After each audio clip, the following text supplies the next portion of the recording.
what they're doing? I've worked with Global Green for a long time, and I'm constantly impressed by how many issues they're tackling at once under the umbrella of ecological sustainability.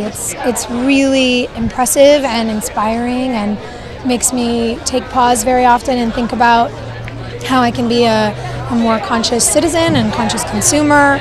So I'm very grateful that they're here. And then tonight, actually, they're raising money for Hurricane Sandy. Mm-hmm. What do you appreciate about that effort in particular? Well, one of the things that I think a lot of people don't know, I was out actually in Breezy Point and the Rockaways about 6 weeks ago, and it's astonishing to see still how total the devastation is, and the efforts have stopped. Cleanup has stopped. So much of the money raised went to immediate care, providing warm housing and warm meals to the families whose homes had been destroyed.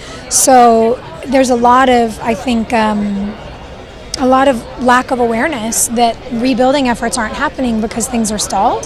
So it's a wonderful thing to see an event like tonight dedicating itself to our citizens and our families on the East Coast. And then just last thing, what do you try to do in your own life to be green, and what advice would you tell others about being green? Well, it's really, it starts with just being conscious about your habits. I'm always shocked. I travel a lot, and I travel with a lot of people, and when I notice that somebody, I don't know, leaves the sink on while they're soaping up their hands or brushing their teeth, I turn it off, and it doesn't have to be preachy. You can just say hey, you can save a lot of water if you turn the faucet off while you brush your teeth, or maybe if you take a shorter shower.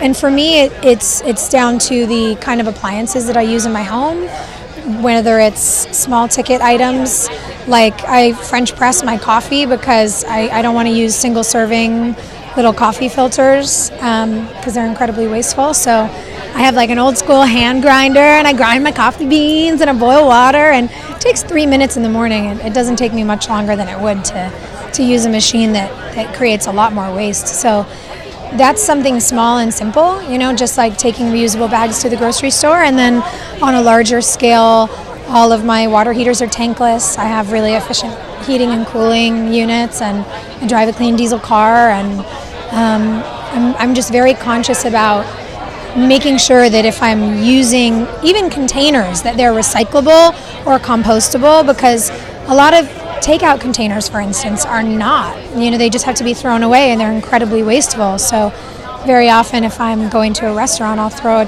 my own Tupperware in my bag. If I have leftovers, I'll take it home. Little and big.